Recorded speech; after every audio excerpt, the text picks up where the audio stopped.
Anglers Extra.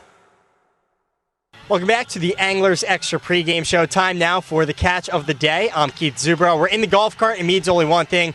We have an assistant coach, and today it's Alex Kocol. Alex, how you doing? I'm doing great, man. Thanks for having me on. Absolutely. You spend a lot of time in this golf cart and at this field doing all the field maintenance. First of all, where'd you really learn about that stuff? I've just been around the game for a long time, and you pick stuff up, and you try to bring it to the yard, and, I think it's really important that it looks a certain way, and so I think we've been fortunate.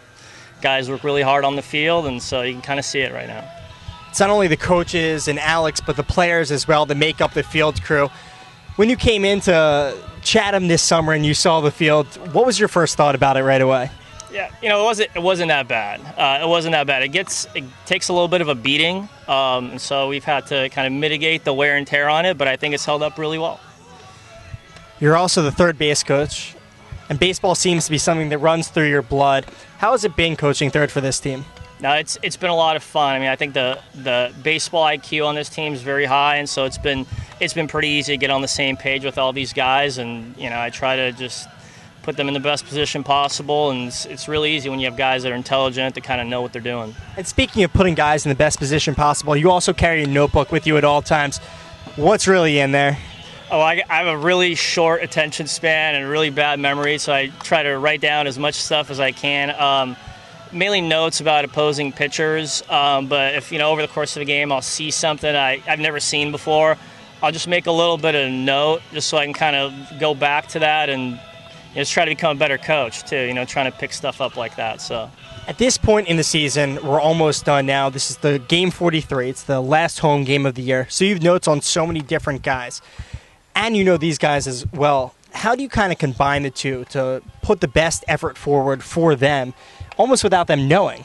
Yeah, it's not about giving them too much information. I think it's a deal where if I can add a little bit, if I can prime a guy before an at-bat by giving him just a little bit of intel on a guy, I'll do that, but I'm not trying to take their bats away. I'm not trying to, have them focus on something other than just, competing and being themselves. And so, we try to give them a little bit of info, but never too much. Try to stay away from that. So when you pull a guy from your third base coaching position out of the batter's box to have a word with him, what's that conversation usually like? Run me through one. Yeah, I mean, typically we'll only do that if it's an execution situation. We don't have very complicated signs, so typically it's been a bunt. If you see me kind of do it in between at bats, it's typically what I'll do is I'll do a conversation instead of giving a guy a take. So we go one pitch, one out. I'll call timeout and bring that guy up instead of having him take a strike. We don't want guys behind in the count. That's kind of something that I've done, but typically it's just get on the same page, making sure we're clear, making sure the base runners are clear as well, and party on. Well, people make no bones about it. This is a showcase league, so guys are almost playing for themselves, but the team has done so well playing together. How do you kind of mediate that from your coaching standpoint to make sure guys don't lose at bats, but also give an opportunity to win the game?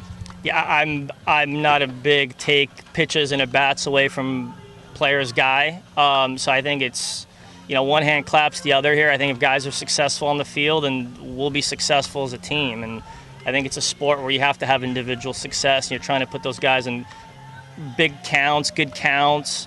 So I'm not a big take guy.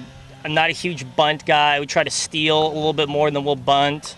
So it's kind of a deal. We want them to have success as individuals. I mean, that's a big deal. I think that's part of being a good program, part of being a good coach, is you let those guys be themselves. Well, how much fun is it to coach this group?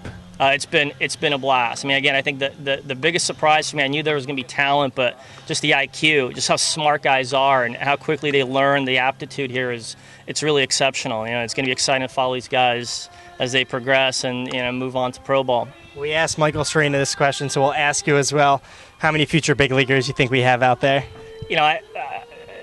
I think if you ask that question, I think you're kind of missing the point of the Cape. I think the Cape is so much about preserving the spirit of our sport. This is these cities have been incorporated before the American Revolution. So I think the biggest thing is having these guys that are elite guys that are going to be the future of the sport.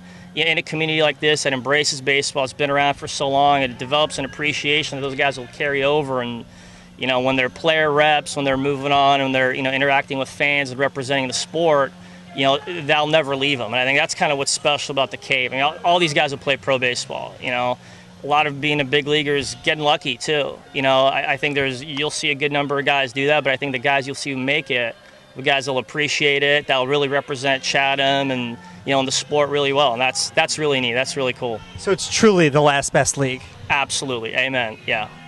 Well, on that note, we're going to send it back to Brandon Leapaper for more of the Anglers Extra pregame show. Thanks so much, Alex. Appreciate it, Keith. Thank you.